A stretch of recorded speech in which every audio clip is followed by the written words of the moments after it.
అందరికీ నమస్కారం. మీ అందరికీ ఆల్రెడీ తెలుసు. పులివెందుల నియోజకవర్గంలో జెడ్పీటీసీ ఎన్నికలు నడుస్తున్నాయని.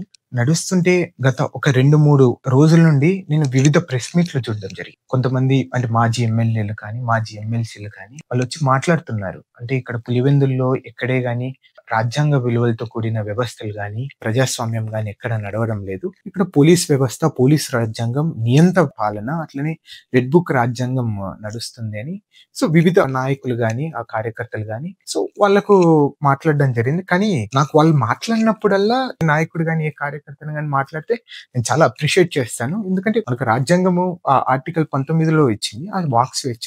కానీ వీళ్ళు మాట్లాడుతుంటే మాత్రం నాకెలా అనిపిస్తుందంటే దయ్యాలు వేదాలు వర్ణిస్తే ఎలా ఉంటాయి అలా వర్ణిస్తానట్టుంది. అంటే నాకు కొన్నిసార్లు వీళ్ళు మాట్లాడేది అంటే వీళ్ళు చేసిన పాలన గురించి మాట్లాడుతున్నారా? లేకపోతే మేము ఎన్ని తప్పులు చేసినాం అందుకే ప్రజలకు ఈరోజు తెలియాలని మాట్లాడుతున్నారో అనైతే నాకు అర్థం కావడం లేదు. మీరు 2019 నుండి 2024 వరకు ఎంత అరాచక పాలన, ఎంత నియంత పాలన చేశారో ఒకసారి ప్రజలు ఆలోచిస్తున్నారు. ప్రజలు చూశారు కూడా. 2024 ఎన్నికల్లో ఆ రోజు తెలుగుదేశం పార్టీకి ఎందుకు అధికారం ఇచ్చారు? ఒకే ఒక కారణం. అంబేద్కర్ రాసిన రాజ్యాంగ విలువలతో కూడిన, ప్రజాస్వామ్యం విలువలతో కూడిన ప్రభుత్వం అనేది నడుస్తుంది కాబట్టి ఆ రోజు 2024లో మా అందరికి ఓట్లు వేయడం జరిగింది. మా శాసనసభ్యులను ఆ రోజు గెలిపివ్వడం జరిగింది.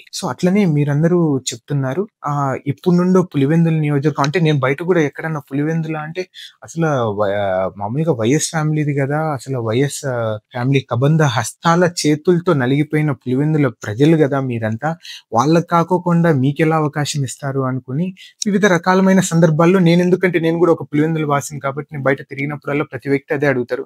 పులివెందుల అంటే ఒక కుటుంబ కబద్ధ హస్తాలతో మీరు ఎలా బతికిపోయారు అక్కడ అని మాట్లాడిన సందర్భాలు చాలా ఉన్నాయి. కానీ వాళ్ళకు కూడా ఒక క్లారిటీ ఇవ్వాలనుకుంటున్నాను. పులివెందుల ప్రజలు ఇన్ని రోజులు 40 సంవత్సరాలు ఒక కుటుంబ కబంధ హస్తాల నుండి విముక్తి కోసం పోరాడే ఎన్నికలు ఇది. అట్లనే వాళ్ళు వివిధ సందర్భాల్లో ఆ కబంధ హస్తాల చేతుల్లోండి విముక్తి కావాలని వివిధ రకాలమైన ఎన్నికల్లో తెలుగుదేశం పార్టీ అభ్యర్థులను ఆ రోజు ఎన్నిక చేయడం జరిగింది.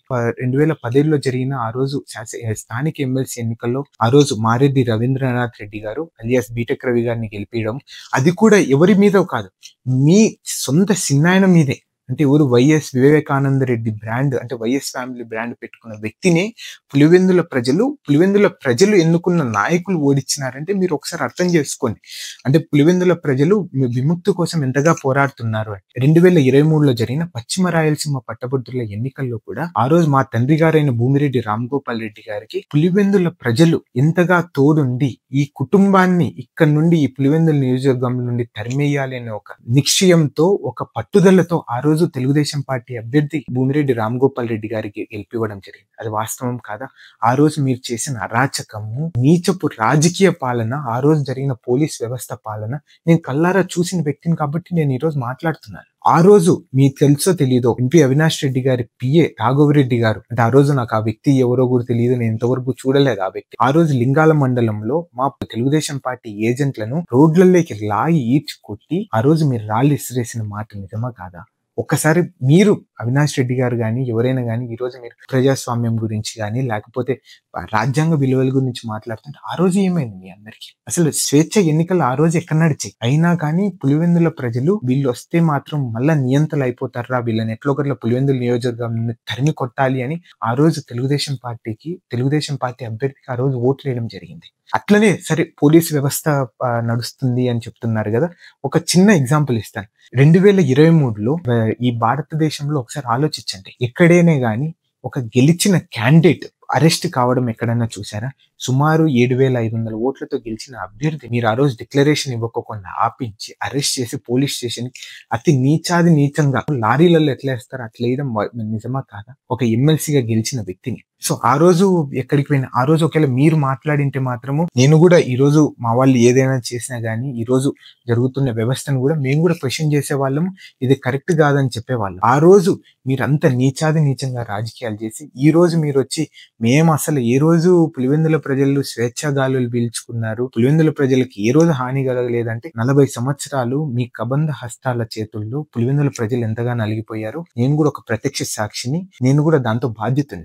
అది మీరు మీరైతే మర్చిపోకండి. ఎందుకంటే నాకు అన్ని అర్హతలు ఉన్నాయి. సో మీ గురించి మాట్లాడడానికి. మీ వల్ల ఎంత ఇబ్బంది పడ్డారో కుటుంబాలు అనేది నాకు బాగా తెలుసు. ఆ రోజు ఇదంతా కాదు. ఎక్కడైనా కానీ రాత్రిపూట పోలీసులకు ఒక అభ్యర్థి ఇంటికాడికి పోవడం ఏం పని ఉంటది? ఆ రోజు ఎన్నికల ముందు రోజు ఎందుకు మా ఏజెంట్లందరూ మా ఇంటికాడ ఉంటే ఎందుకు మీరు పోలీసులను పంపించి ఆ రోజు వాళ్ళందరినీ బయటికి మీరు మీ ఇళ్ళ కాడికి మీరు పోండి, మీకు ఏమవసరం?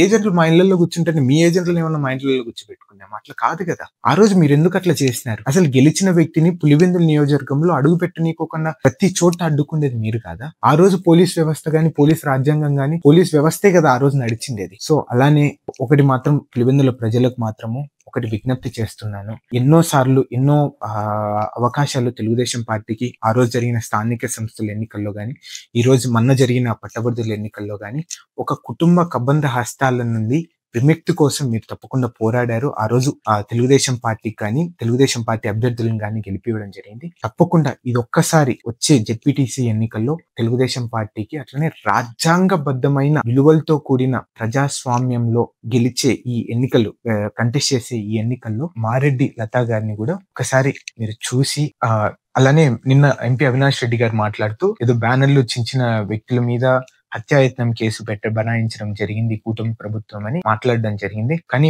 ఒకటి మాత్రం నేను క్లారిటీ ఇవ్వాలనుకుంటున్నాను. సో ఫస్ట్ ఆఫ్ ఆల్ మీరు ఎందుకు ఆ పిల్లోల్ని రెచ్చగొట్టి, పాపం ఆ పిల్లోలకు చదువుకునే పిల్లోళ్ళని మీరు ఆ రోజు రెచ్చగొట్టి వాళ్ళని బ్యానర్లు చించడానికి ఏం కర్మ పట్టింది రాజకీయము? అదే ఎవరినో మీ నాయకుల కొడుకులనో, లేకపోతే మీ నాయకుల కూతురునో, లేకపోతే మీ చిన్నాయన కొడుకునో, పెద్దనాయన కొడుకునో వాళ్ళని పోయి ఒరే సించిరండ్రా అని అంటే ఇంకా చాలా ఆనందపరిచింది వాడిని. పాపం ఒక సాధారణ వాళ్ళ బతుకు తెరువు కోసం పాపం వాళ్ళ తల్లిదండ్రులు ఎన్నో ఉద్యోగాలు చేసుకునే వాళ్ళ జీవితాలను మీరు ఈ రోజు నాశనం చేసినారు. ఆ రోజు ఈ మైనర్ బాలుని మీద ఆ రోజు కేసు పెడితే తప్పకుండా ఎవరైనా కానీ తప్పు చేస్తే కేసు అనేది పెడతారు. అది సాధారణము. దాని వల్లనే ఎన్నో పెద్ద గొడవలు జరిగే అవకాశం కూడా ఉంటుంది. ఆ రోజు సించిన తర్వాత కేసు పెట్టకుండా ఎందుకుంటారు? ఎవరైనా కేసు పెడతారు. అట్లనే దాని తర్వాత మీరు కూడా అట్లా పాపం మైనర్ బాలికలను, మైనర్ పిల్లోళ్ళను అట్లా మీ నీచపు రాజకీయ క్రీడ కోసం వాడుకోవాకండి. ఏందన్నుంటే మీ కొడుకునో, లేకపోతే మీ చిన్నాయన కొడుకునో, మీ పెద్దనాయన కొడుకు వాళ్ళని పోయి సించమని చెప్పండి. పులివెందుల నియోజకవర్గంలో తెలుగుదేశం పార్టీ వాళ్ళ బ్యానర్లు సించండి. మీరు ఉంటే మాకు బాగుంటది, మీరు సించండి అని చెప్పండి. పాపం అట్లా ఎవరినంటే వాళ్ళని అట్లా మధ్యతరగతి వచ్చిన కుటుంబాలను లేకపోతే వాళ్ళ జీవితాలను నాశనం చేయకనే అయితే నేను కోరుకుంటున్నాను.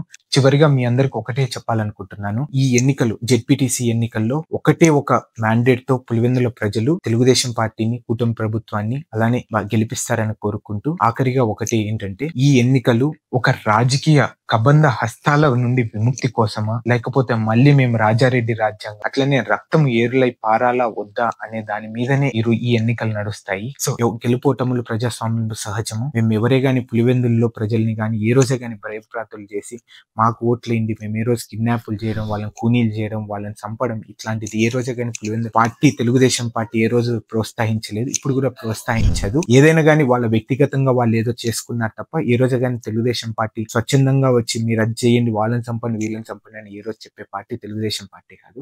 తప్పకుండా అభివృద్ధి కోసము అలానే పులివెందుల ప్రజల స్వేచ్ఛ వాయులు పీల్చుకోవాలంటే వచ్చే జెడ్పీటీసీ ఎన్నికల్లో ఒకసారి తెలుగుదేశం పార్టీకి అత్యధిక మెజార్టీతో గెలిపించాలని కోరుకుంటూ మీ Sai Srinivas Reddy. Please subscribe to Leo News for more videos.